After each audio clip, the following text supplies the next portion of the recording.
Isle of Man, a book about the Manx, was the first photo book I bought and now shows what the seller might term usage or showing wear and tear with markings to the cover.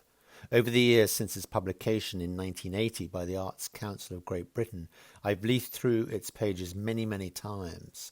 Killip's photographic approach mirrors that of Paul Strand's work in the Outer Hebrides in the 1950s, but his passion and the realization of an age coming to its end runs deeper. Will their fragile dependence on the land tramp beneath their feet for generations to come?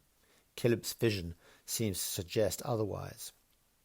At times, it's like walking over a grave, and in this age of ours, the defiance of a people and their place in the order of things elicits a nostalgic wandering to the time of the photograph's taking 50 years ago.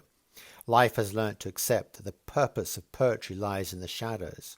When I looked through Killip's landscapes and portraits, I seemed unable to resist that shimmer of belief prevailing from the faces and places within his photographs. But in the same breath, I feel threatened by the knowledge of their passing, of change being a portent of progress, an end game for process. Killip's landscape photographs in Isle of Man have the texture that is both soft and as harsh as the faces in the portraits. As if by osmosis, these faces have taken on the contours of the smooth, rolling hills, as well as the craggy outcrops or the lined furrows of the ploughman. There is a direct link to a way of life, the tools that they carry, and the rudimentary machines to cultivate the crops, a thresher, a scythe, the sower, a clothes mangle, and interiors of spiritual simplicity devoid of consumer clutter.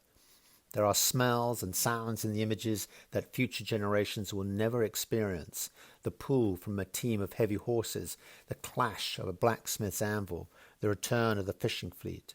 It's true that there is poverty at the edges of all these lives, and I would be foolish to imagine otherwise, but a poverty of resources is reconciled by a pride of purpose. With 50 years to contemplate since these photographs were taken, I wonder what the lens of the camera might see today. An island where the industry of money has usurped the legacy of permanence sourced from the land, and where the abstract exchanges of finance have detached themselves from any sense of belonging.